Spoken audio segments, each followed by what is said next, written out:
So we had talked about switch controllers in the past. We got a brand new one to check out. This one emulates the Pro controller from Switch, just like the last one we did. So let's open it up and find out what's inside the box.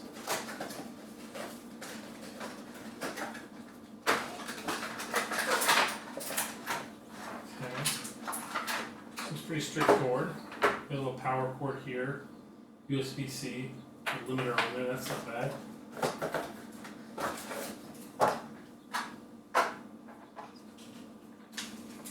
And then we got a user manual, which is nice. And then, so this is the controller itself. So there are two different materials here and here. You can kind of feel the separation between the two.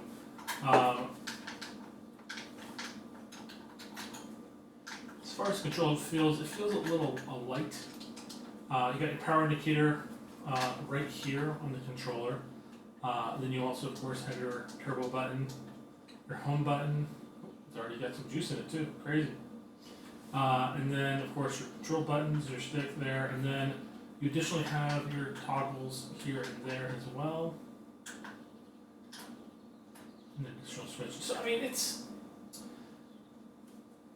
not a bad controller. It's a little bit more basic.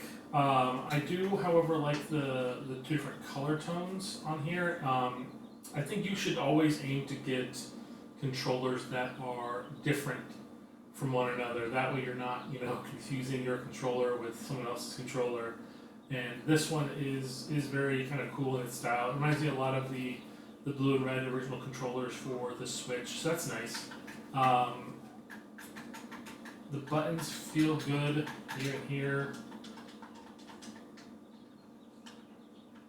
Oh, I really like that. I didn't see it the first time. The illumination there is actually really cool.